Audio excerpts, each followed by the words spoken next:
Chers téléspectateurs, amis de notre chaîne préférée, venez à moi tous. En tout cas, ici à Kinshasa, il fait beau vivre, tout va bien, en dehors de quelques petits problèmes d'embouteillage. C'est vraiment un peu difficile. Ici, à gauche, à droite, on se promène, mais tout va très bien. Alors, je voudrais aujourd'hui que nous puissions prier. On va commencer par la prière avant de commencer notre émission. Seigneur Dieu de grâce, je prie pour tous les téléspectateurs et toutes les téléspectatrices à travers le monde, tous ceux qui nous suivent via les réseaux sociaux, via la télé, venez à moi tous.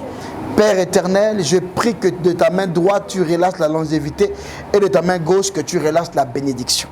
Ne retiens rien, Seigneur, que tu as prévu pour nous pour cette année 2022 et jusqu'à la suite des temps, parce que tu as dit à Pierre que tu le bénirais dans cette vie présente et dans la vie à venir, la vie éternelle. Merci de le faire pour nous et de nous bénir davantage, que toute la gloire ne revienne qu'à toi seul, au nom suprême de Jésus-Christ de Nazareth. Ainsi nous avons prié, nous disons ensemble Amen. Voilà, je voudrais aujourd'hui parler d'un sujet très important, très important, c'est simplement prophétiquement la femme. J'ai envie de parler de la femme, prophétiquement la femme. Parce que, vous savez, la femme fait l'objet de beaucoup de débats, surtout dans notre milieu à nous, l'église. On fait beaucoup de débats. Et depuis ma conversion à aujourd'hui, ça fait 26 ans que je suis dans l'église, je n'ai jamais douté d'une seule fois que Dieu peut utiliser une femme. Et j'ai l'habitude de le dire parce que j'ai un livre qu'on va vous présenter ici à la télé. Le titre, c'est « Comment aider les femmes qui aspirent à la grandeur ». À ce moment-là, quand vous lisez ce livre, vous allez vous rendre compte que je parle de la femme, je vante la femme et je suis en train de montrer comment la femme peut être un sujet de joie, un sujet de bénédiction pour nous tous. Nous sommes nés des femmes, nous sommes petits frères de femmes, nous sommes maris de femmes, nous sommes grands frères de femmes. Donc, du coup, la femme est une personne très importante. Mais aujourd'hui, j'aimerais parler de prophétiquement la femme. Prophétiquement la femme, c'est notre thème. Alors, nous allons ouvrir nos Bibles dans le livre d'Exode, chapitre 1. Nous allons prendre à partir du verset 13 jusqu'au verset 22. Jusqu'au verset 22. Exode, chapitre 1, verset 13 au verset 22. Je lis la parole au nom suprême de Jésus-Christ. Alors les Égyptiens réduisirent les enfants d'Israël à une rude servitude. Ils leur rendirent la vie amère par des rudes travaux en argile et en briques et par tous les ouvrages des champs. Et c'était avec cruauté qu'il leur imposait toutes ces charges. Le roi d'Égypte parla aux femmes sages des Hébreux. Soulignez dans votre Bible femmes sages. Les sages femmes des Hébreux, nommées l'une Shifra et l'autre Puya. Il leur dit: quand vous accoucherez les femmes des Hébreux et que vous les verrez sur leur siège, et c'est un garçon, faites-le mourir.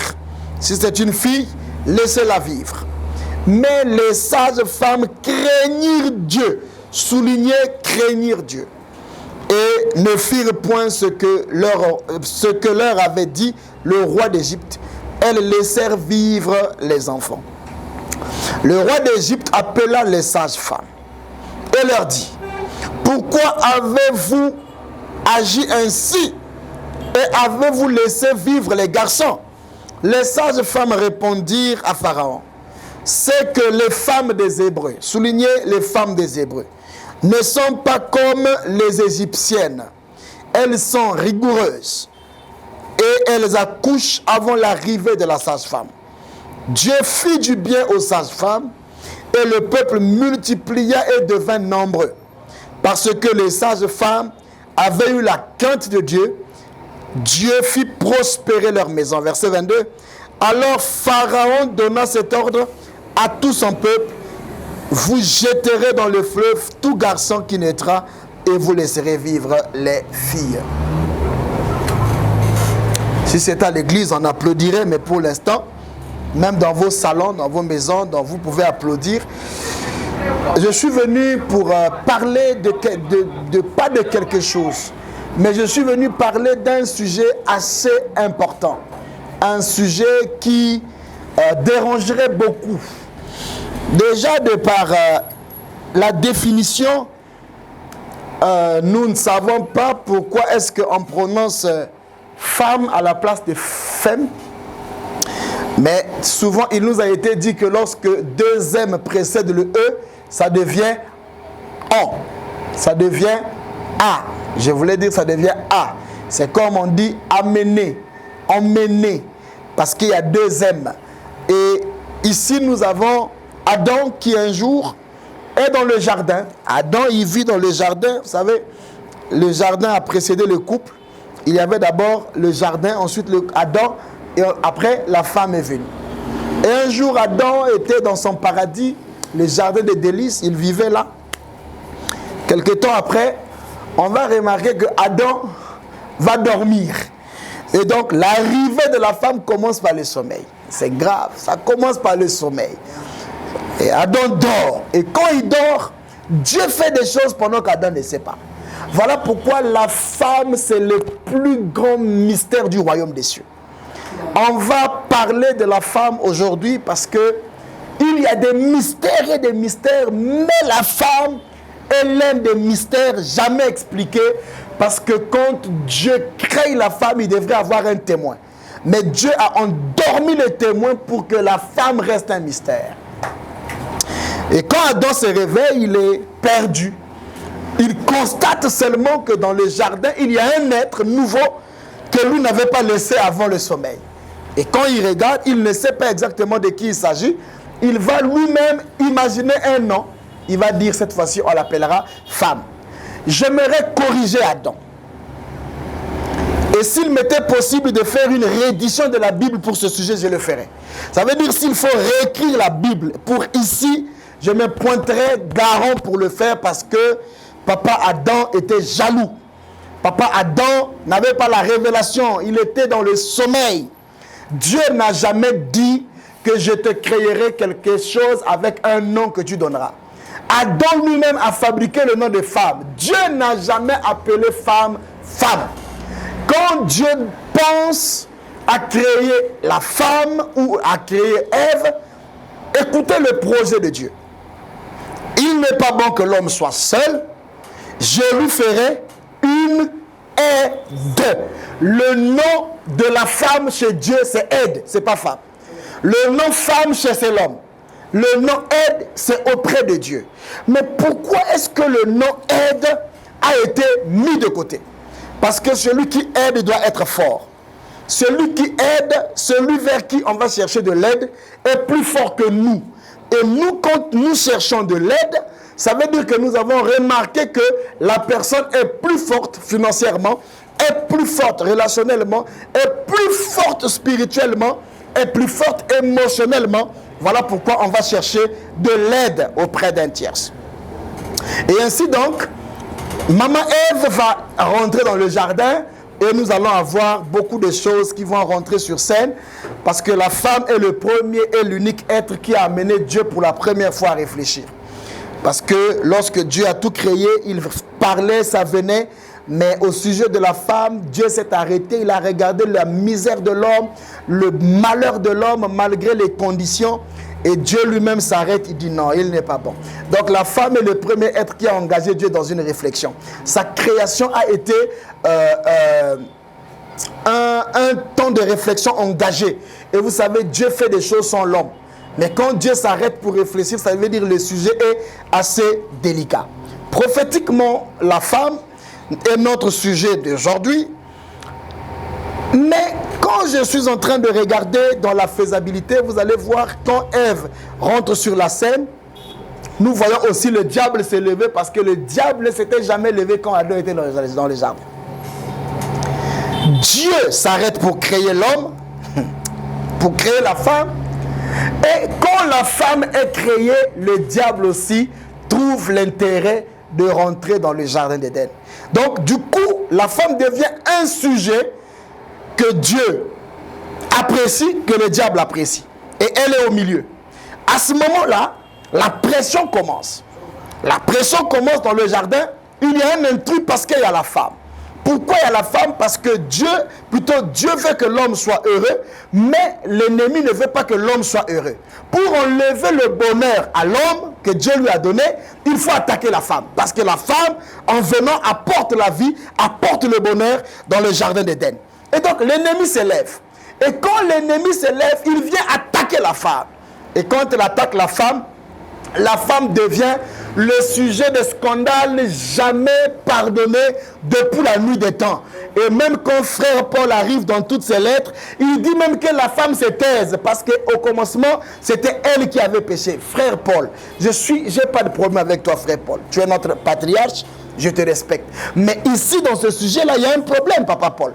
Parce que, effectivement, tu n'as pas réfléchi encore à ce qui s'est passé par la suite. Qu'est-ce qui s'est passé par la suite?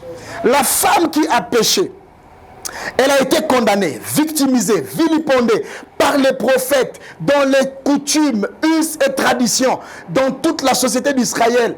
On compte les hommes, on ne compte pas les femmes. On dit Jésus a nourri 5000 hommes sans compter les femmes. Donc le poids de la tradition et de la faute de la femme depuis le départ, a fait que la femme ne soit pas comptée dans plusieurs sociétés. Et j'entendrai d'autres même dire que la femme de la place est dans la cuisine. Et j'aimerais dire à tous ces hommes qui pensent que la place de la femme c'est dans la cuisine, j'aimerais leur rappeler que si la place de la femme c'est dans la cuisine, n'oubliez pas que aussi c'est dans le couteau, c'est dans la cuisine que se trouve le couteau. Donc si vous envoyez la femme tous les jours dans la cuisine, là-bas il y a le couteau. Et tout peut arriver parce que sa place, ce n'est pas là-bas. Dans la cuisine, elle est aide. Aide signifie ce que vous faites, elle peut être à côté de vous pour le faire, pour vous remplacer au cas où vous n'êtes pas. Voilà la signification et la pensée prophétique de Dieu au sujet de la femme. Mais quand la femme, après avoir péché, Jean le Baptiste arrive, tout ça, et un jour, Dieu décide de réparer la cause de la femme. Jésus n'est pas venu régler le problème de l'homme. Jésus est d'abord venu régler le problème du commencement. Le problème du commencement, c'était le fruit que la femme avait mangé et qu'elle a fait manger à l'homme. Ensuite, Dieu frappa toute l'humanité à cause de cette faute.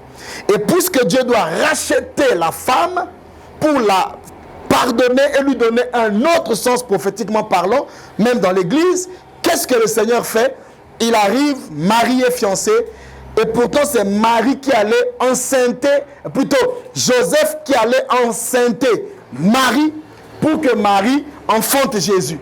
Mais puisque l'homme a toujours condamné la femme et que la femme était responsable de la faute, il fallait que le sauveur du monde vienne sans l'homme. Et donc quand le sauveur du monde naît, il naît sans une cellule mâle. Pourquoi? Parce que c'était un signe de rachat de la femme. Et la mort est rentrée par elle, il faut que la mort sorte par elle. Et il ne faudrait pas, comme j'étais en train de prêcher pendant la Pentecôte, il a fallu que ce soit le pain sans levain. Or, la sémence de l'homme est un levain. Voilà pourquoi Christ, pour être le pain sans levain, devrait naître sans la sémence de l'homme, pour que Christ soit ce pain venu directement du ciel, pour confirmer le pain que nous mangeons, qui était le pain sans levain. Une sémence de Joseph, accompagné de la sémence de Marie, pour faire naître Jésus, Jésus naîtrait dans le péché. Il fallait que ce soit seulement la sémence de Dieu lui-même, pour que ce soit un pain venu du ciel, rentrant dans Marie et donner au monde un sauveur. Jésus devient le sauveur de la femme, et toute la vie de Jésus, nous allons voir l'impact qu'il y a eu sur la vie de l'impact de Marie qu'il y a eu sur la vie de son fils Jésus. Mais aujourd'hui, j'aimerais, en avançant dans ce message, prophétiquement la femme, aborder des rôles importants que les femmes ont joués dans la vie des grands leaders que nous célébrons. Parce qu'il serait quand même très méchant de célébrer le musicien qui chante au micro sans oublier sa défense. Parce que si le musicien chante bien, c'est parce que derrière lui ou derrière elle, il y a des gens qui font un très grand travail. Et on ne peut pas aujourd'hui citer Moïse, citer Jésus, citer Cécile, citer tout le monde sans parler des gens qui ont contribué à leur succès ou à la réussite de leur mission. Vous allez voir, en commençant d'abord par Moïse, le grand leader, vous allez vous rendre compte que, je vais repartir plus loin, vous allez vous rendre compte que dans le rôle, dans la famille de Noé, Noé n'a jamais travaillé seul.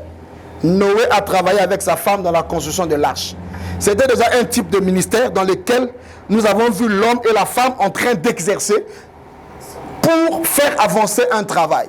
Et nous allons voir que dans la construction de l'arche de Noé, il n'y avait pas que Noé et sa femme, mais les 3 fils de Noé, chacun avait sa femme. Parce qu'on nous parlait des belles filles de Noé. Donc c'est une histoire de l'homme et de la femme qui sont complémentaires dans la diversité de grâce. Dieu n'a jamais mis ça de côté.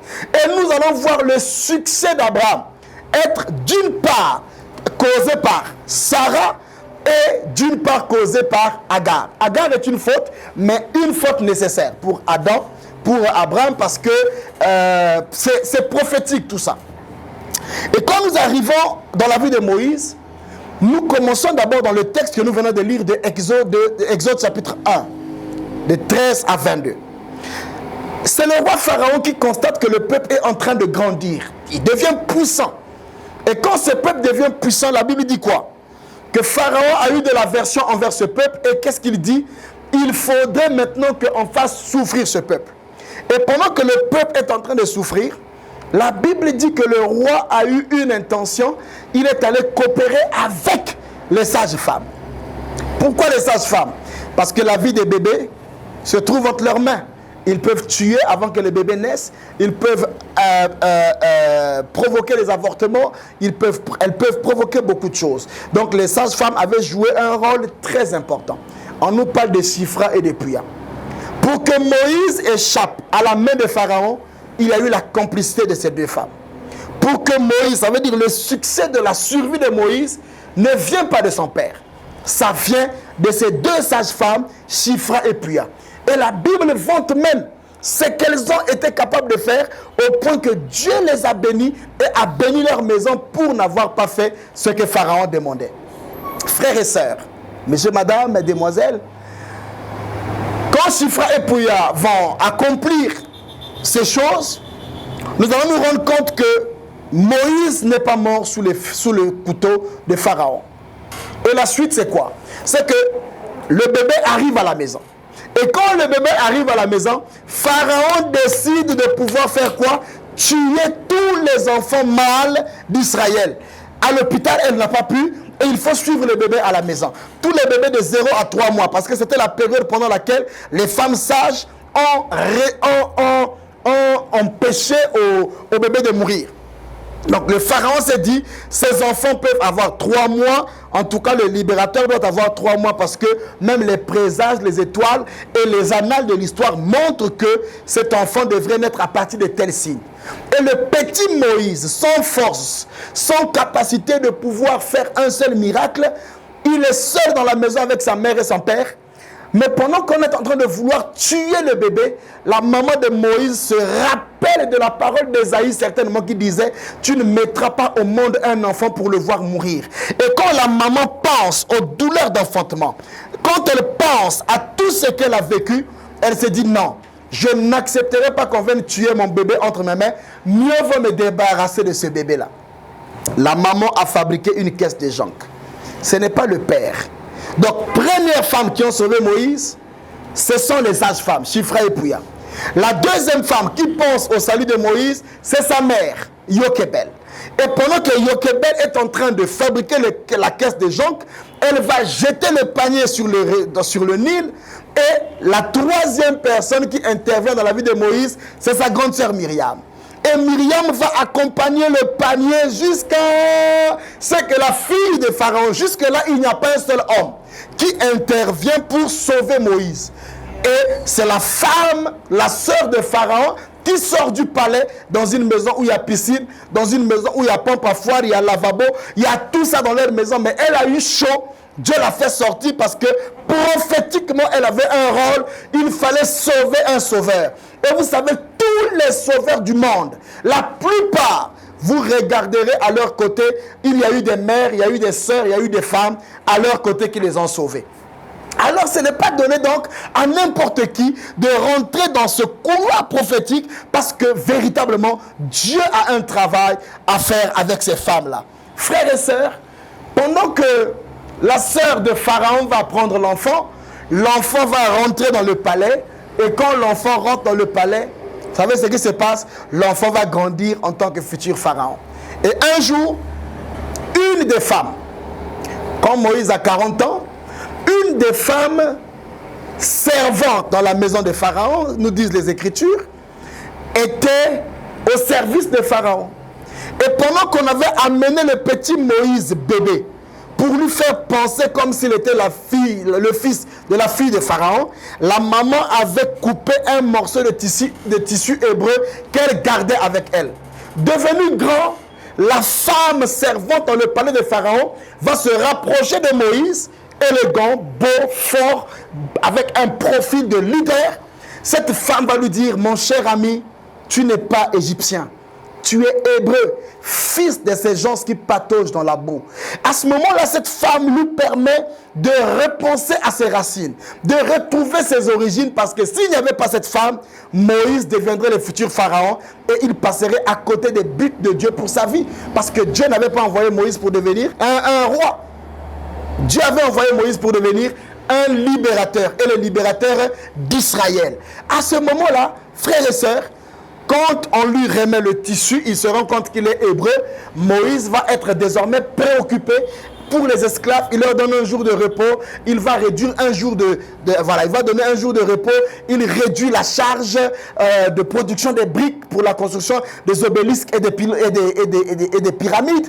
Toutes ces choses, ce sont grâce aux femmes que nous sommes en train de voir Moïse exceller au fur et à mesure. J'aimerais dire à une personne: chaque fois que vous ignorez la femme, vous prenez des années de retard dans votre vie. Chaque fois que vous avez une femme susceptible de vous pousser et que vous ne croyez pas à ses conseils, vous êtes en train de préparer vos prochaines catastrophes. Chaque fois que vous avez mis de côté votre femme ou vos collaboratrices femmes loin de votre gestion, vous êtes là en train de préparer votre effondrement financier. Lorsque vous avez ignoré l'intelligence des femmes, parce que vous croyez que vous êtes plus diplômé qu'elles, n'oubliez pas qu'elles sont les plus grands leaders du monde, parce que les femmes tiennent les républiques qu'on appelle foyer, famille. Ça veut dire une famille est une république en miniature. C'est 5 personnes, c'est 6 personnes, mais c'est différents caractères. Et de ces 5 personnes-là, vous avez là une femme qui produit l'éducation. Pendant que le papa est sous le palmier, couper l'arbre pour que les enfants mangent, la maman veille sur la survie et l'éducation des enfants. Alors la femme, c'est le plus grand mystère parce qu'elle est cote. Je n'ai jamais cru que derrière une femme, derrière un grand homme, il y a une grande femme. Dieu n'a jamais pris l'os de la colonne vertébrale pour faire la femme, pour dire derrière un homme. Je vais dire aujourd'hui, c'est à côté d'un homme, il y a une femme. À côté d'un grand homme, il y a une grande femme. Ainsi donc, il est temps que nous puissions passer des simples débats à l'aménagement de la place de la femme. Parce que c'est le plus grand leader du monde. Un journaliste français m'a posé la question: Ngouama, vous êtes où? Vous êtes né où? J'ai dit: je suis né auprès de ma mère. Il dit: mais oui, vous êtes né auprès de votre mère. J'ai dit: mais ma mère, c'est le lieu exact de ma naissance. Parce que je pouvais naître dans une brousse, je pouvais naître dans un taxi, je pouvais naître. Donc mon lieu exact de la naissance, c'est pas l'hôpital de Makelekele. Mon lieu exact de naissance, c'est ma mère. Et aujourd'hui, l'évangile est devenu aussi fort à cause de la contribution des femmes. Mais regardez que les femmes ne se sont pas arrêtées qu'à montrer Moïse le chemin ou à le sauver pendant les moments durs de sa vie. Quand Moïse va sortir du palais, fuyant la colère de Pharaon après avoir commis le meurtre, vous allez vous rendre compte que Moïse va tomber chez Jéthro. Or, Jéthro est sacrificateur de Madian. Et pendant que Moïse est en train de paître le troupeau de Jéthro, la Bible nous dit qu'il est accompagné de qui? D'une femme. Cette femme, c'est qui? C'est Séphora. Et Séphora est la personne qui a aidé Moïse à rentrer dans son appel.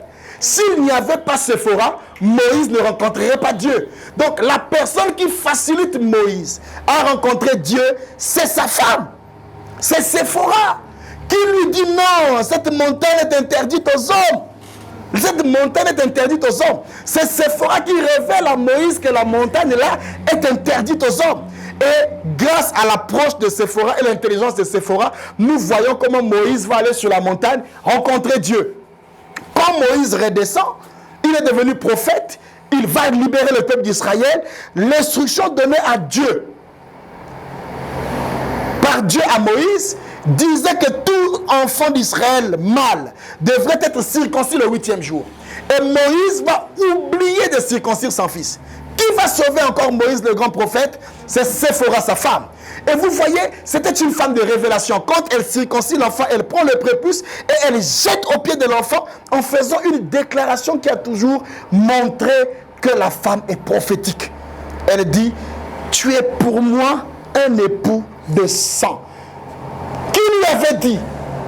Elle avait certainement la révélation et elle observait le travail de son mari. Donc elle était une aide. J'ouvre une parenthèse. J'ai pitié des femmes qui ne s'intéressent pas de ce que leur mari font. Et moi, je suis convaincu que les hommes et les femmes qui se séparent quand les heures de gloire arrivent, j'apprécie ça. Moi, j'apprécie ça parce que aucun être humain qui est prêt à monter n'est prêt à monter avec des fardeaux. Dieu n'a jamais dit à Adam, je ferai de toi un fardeau semblable. On parle d'aide. Ce qui revient à dire qu'il y a des femmes. Elle a connu son mari étudiant, parfois même pas étudiant, lycéen. Vous vous asseyez sur un zébilamba, vous mangez à terre comme ça, tout ça, et le mari est en train de grimper de niveau dans la vie. Tu ne prends pas conscience. Tu continues à le traiter comme un étudiant alors qu'il est devenu un directeur général. Tu continues à évoluer en gérant le monsieur comme s'il n'est encore rien. Non, mais le gars que tu as connu là, il n'était pas puissant, il n'était rien. Et chaque fois que vous laissez votre mari évoluer seul, il y aura un jour de l'écart. Vous avez des voitures dans votre maison, vous dépendez toujours de votre mari qui doit venir vous prendre pour aller laisser les enfants à l'école ou ainsi de suite. Non, réveillez-vous. Soyez Séphora. Elle sait ce que son mari fait. Elle rentre même dans le conflit entre Dieu et le prophète pour sauver le prophète. Quelle dimension! Ça, c'est même le côté prophétique. Maintenant, le côté social. Non, Tobanagi n'a pas si, maintenant là, tout va bien, il a changé de femme. C'est normal, maman, parce que tu n'as pas été fils d'Issachar. Tu ne lis pas le temps. Mais il n'y a pas que les femmes qui doivent suivre les maris. Ça peut être aussi sens inverse. La sorcellerie de certains hommes me fatigue. Ça me fatigue. Tu n'as pas ce que ta femme est. Tu n'as pas l'intelligence que ta femme a. Ta femme est en train de briller. Mais coopère, suis la femme, avance, accompagne-le ou accompagne-la, ainsi de suite. Parce qu'il n'y a pas que seulement l'homme qui doit être suivi par sa femme, mais la femme peut suivre le mari. Et nous en avons des modèles. Je suis ici pour vous montrer les modèles. Ce n'est pas que tu es lâche, non. Ce n'est pas. Ce que vous appelez de la lâcheté, c'est le respect. Ce que vous appelez la lâcheté, c'est l'amour. Ce que vous appelez la lâcheté, c'est la révélation. Je comprends que ma femme est plus intelligente que moi. Elle est chef d'entreprise. Je dois m'intéresser à ce qu'elle fait. Quand elle a des voyages d'affaires, je dois m'intéresser. Quand elle est en train de conclure des contrats, je dois m'intéresser. La sorcellerie, la jalousie, là même, tu vas amener ça jusqu'où? Fais aussi jalousie le jour où la mort va venir. Tu es distrait, papa. Il faut changer. Et c'est comme ça que Dieu a fait les choses. Et quand nous parlons de prophétiquement la femme, nous voyons que prophète Moïse ou Moïse va devenir un grand leader avec la contribution de toutes ces femmes. Non seulement la contribution de toutes ces femmes, nous avons des modèles, nous avons Séphora qui va être donc une grande femme qui va sauver la vie à Moïse. Et nous voyons encore un autre élément important qui est ici. Je vais prendre des grands leaders. Vraiment, je prends Moïse. Je vais prendre aussi le cas de Jésus. Vous savez que Marie est la mère du ministère de Jésus.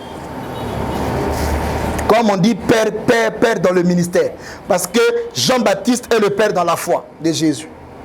Jean-Baptiste a baptisé Jésus, mais il n'a pas laissé Jésus dans le ministère. C'est Marie qui a introduit Jésus dans le ministère. Vous savez quand? À la fête de Cana, Jean 2. Jésus arrive, personne ne le connaissait. Il n'a même pas encore fait un seul miracle. Et à ce moment, Marie va provoquer la vocation. My God. Marie provoque la vocation. Elle dit, ils n'ont plus de vin. Jésus lui-même dit, oh, mais ils n'ont plus de vin, femme. Qu'y a-t-il entre toi et moi? Mon heure n'est pas encore arrivée. Et Marie elle-même va aller dire aux gens, non, tout ce que lui vous dira de faire, faites-le. C'était une façon d'introduire Jésus dans le ministère. Et c'était le premier miracle de Jésus, provoqué par qui? Par une femme. Frères et sœurs, on ne peut pas aujourd'hui faire des débats avec la femme. La femme aujourd'hui, quand vous lisez Proverbe 31, à partir du verset 10 jusqu'au verset 31, la Bible nous parle de la femme vertueuse. Et quand les Juifs célèbrent la Pécha, qui est la Pâque, vous allez vous rendre compte que lors de la célébration de la Pâque chez les Juifs, ils ne lisent pas toute la Bible. Qu'est-ce que les Juifs font? Les Juifs ouvrent Proverbe 31. Si vous n'avez jamais célébré une Pâque avec des Juifs, allez en Israël, passez une Pâque, vous allez comprendre c'est quoi la Pécha. Et ils ouvrent Proverbe 31. Qu'est-ce qu'ils font avec Proverbe 31? Il y a un canteur, donc un chanteur ou un griot, qui va répéter Proverbe 31, versets 10 à 31. Proverbe 31 fait la louange de la femme. On dit ce que la femme est, ce que la femme est capable, ce que la femme fait. Et après avoir chanté l'hymne de la femme, qui est Proverbe 31 en Israël, la femme vertueuse, qu'est-ce qui se passe? On va dire la femme donne la vie. Donc c'est une Bible ouverte. Ils célèbrent la Pâque avec la Torah ouverte. En célébrant la Pâque avec la Torah ouverte, c'est l'image même de la parole de Dieu, parce que la parole de Dieu, en la recevant, elle donne la vie, et la femme aussi donne la vie au monde. Il n'y a personne qui est né sur la terre sans une femme. Et nous sommes tous fruits des femmes. Et vous voyez là le mystère qu'il y a, même chez les Juifs, chez les Sémites, tous ces peuples-là aujourd'hui qui conservent la parole de Dieu, vous allez vous rendre compte de leur impact et de leur importance. Proverbe 31 nous montre les critères d'une femme. Et on nous montre, on dit même que son mari la loue. Ce n'est pas lui qui loue sa femme. C'est son mari qui la célèbre parce que c'est une femme travailleuse. C'est une femme entrepreneur. Ce n'est pas seulement une femme qui attend que le mari aille secouer les branches pour qu'elle ramasse le mangue qui tombe par terre. Non, elle fait des chemises, donc elle entreprend. Elle vend, donc elle entreprend. Elle apporte le pain à sa maison. Ce n'est pas la prostitution, hein. C'est une femme active, une femme engagée pour la cause de sa maison, la cause de son bonheur, la cause du bonheur de ses enfants. Les femmes aujourd'hui qui ne produisent absolument rien, frère, si vous êtes encore célibataire, s'il vous plaît, je vous déconseille. Il est préférable de se marier avec une vieille femme qui va vous aider à réaliser vos rêves que de vivre avec une femme pauvre qui va même enlever le pain que vous avez et tuer vos rêves de la vie. Attention, c'est un problème de choix. Ouvrez les yeux et comprenez que ce monde est un monde de choix. On ne t'impose pas une femme. Ne te marie pas par prophétie. Parce que quand la prophétie s'accomplit, le caractère, ce n'est pas la prophétie qui va supporter ça. C'est toi qui vas supporter la prophétie, le caractère. Si le caractère est bon ou mauvais, c'est toi qui supportes, ce n'est pas la prophétie. Donc ne te marie pas par prophétie. Il ne faut pas faire ça. Je te déconseille. Oh, Dieu m'a montré.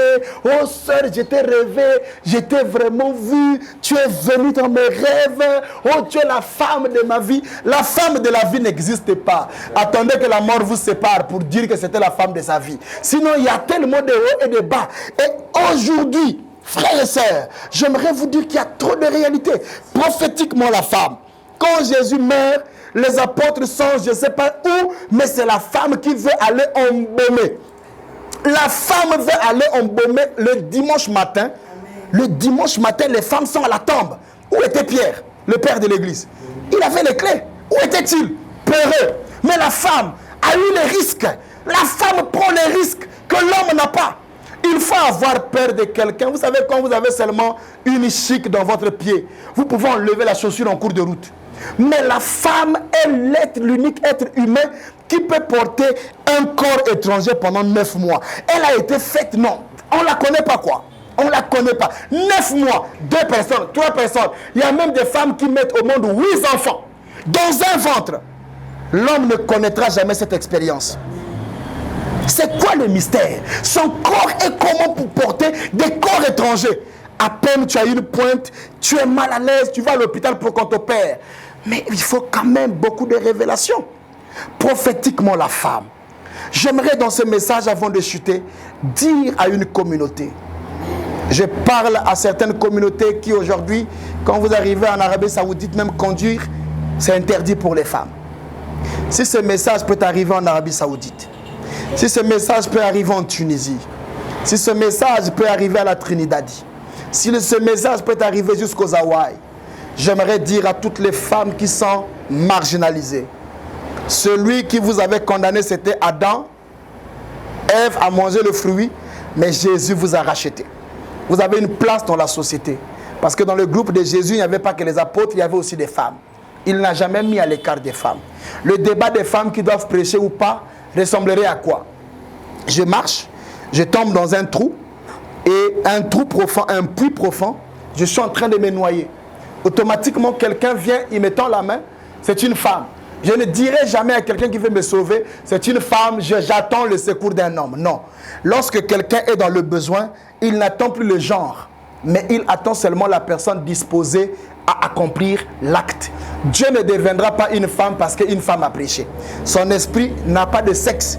Et nous devrons atteindre la dimension où Dieu lui-même s'incarne dans l'homme et dans la femme. Nous sommes dans une génération où, à cette époque, il faudrait que nous puissions répartir vers la pensée originelle du rôle que Dieu a donné à la femme. La femme est aide. Frères et sœurs, aménageons de la place. Et dans ce monde-ci, nous allons voir, partout où il y a eu intervention des hommes, alléluia, partout où il y a eu intervention des femmes, vous allez voir que ces hommes sont devenus grands. Bill Clinton n'était pas politicien, vous le savez. C'est quand il fait la rencontre d'une jeune fille, Hillary, à l'université, qu'il va commencer à avoir des idées politiques parce que cette femme avait des idées politiques. Et vous savez, dans les affaires Lewinsky qui allait éclabousser le président Bill Clinton dans les années 92, qu'est-ce qui s'est-il passé? Accusé de pédophile, accusé de viol, accusé d'adultère. On va tendre le micro à Hillary Clinton pour lui dire, mais ton mari a commis un délit. La constitution américaine étant fondée sur la Bible, dit que dans des cas pareils, il faut divorcer. Écoutez la réponse de Hillary Clinton. Les aspirations qui nous lient sont plus fortes que l'acte qu'il a commis. Ainsi donc, le foyer a été sauvé parce qu'il avait une femme de grandeur. Et quand Obama commence son stage en tant qu'avocat, il est engagé en tant que stagiaire dans le cabinet de Michelle, qui était sa patronne. Et pendant qu'il s'est mis à travailler à côté de Michelle, nous voyons comment Michelle a impacté la vie d'Obama jusqu'à l'amener au trône. Il y a beaucoup d'hommes qui traînent les pas parce qu'ils ne croient pas en leur femme. Il y a beaucoup d'hommes qui devraient être des meilleurs, des champions, parce qu'ils ont méprisé leur femme. Et ne sortez pas de votre maison quand une femme regrette. Parce que son regret peut perturber votre destinée. Et j'aimerais dire à quelqu'un, si vous avez fait du tort à une femme, allez réparer. Parce que le regret d'une femme que vous avez promis même le mariage, même si vous dites sans effet, frères et sœurs, si elle dit seulement « Ah, tu m'as fait ça, tu m'as promis ça », on verra. Cette malédiction va te suivre jusqu'au point que Dieu honore cette malédiction parce qu'il ne faut pas laisser la femme gémir à vos côtés. Frères et sœurs, ce message est prophétique. J'aimerais encourager une femme à s'élever. On vous a tordu la tête, on vous a baissé la tête, je voulais dire. On vous a humilié. L'humiliation n'est pas le dernier sort de votre vie. Vous pouvez refaire votre vie. Vous pouvez vous humilier. Vous pouvez redonner votre vie au Seigneur. Et si vous n'avez jamais reçu Jésus-Christ dans votre vie, chère femme, j'aimerais vous donner cette occasion. Parce que c'est en recevant le Christ que le Christ vous rachète et vous redonne la position que l'homme vous a enlevée. À toutes les femmes braves, je pense à toutes ces femmes qui sont mortes dans différents fronts, dans différentes convictions. Je crois que depuis là où vous êtes, du haut des cieux, Dieu regarde et connaît combien de fois nous sommes prêts pour accompagner les femmes. Je voudrais vous aider à ne pas finir cette émission sans donner votre vie au Seigneur Jésus-Christ. Répétez seulement après moi. Seigneur Jésus-Christ, j'ai suivi cette prédication. Je te demande pardon de ne pas avoir cru en moi. Je te demande pardon de ne jamais être à la hauteur de mes tâches. Je te demande pardon pour le manque de confiance en toi et en moi. Seigneur Jésus-Christ, j'ouvre mon cœur et je t'invite dans ma vie. Je te reçois dans ma vie comme mon Seigneur et mon Sauveur personnel. Seigneur Jésus, guide ma vie jusqu'à ce que nous soyons face à face pour la gloire de ton nom. Au nom de Jésus-Christ de Nazareth, ainsi nous avons prié. Amen. À vous tous qui avez suivi cette émission, certainement vous chercherez une église. J'aimerais vous donner le conseil de chercher une église qui est très proche de votre domicile, de votre maison. Ne cherchez pas une église qui vous impose de payer beaucoup de transport pour aller prier. Cherchez une église proche de votre maison, là où on prêche la vérité, et priez-y. Développez-vous et prochainement, certainement, quand on se reverra, nous nous serrerons la main. Et si on ne se voit pas maintenant, vous tous que j'ai prêché aujourd'hui, je vous chercherai au ciel. Que Dieu vous bénisse.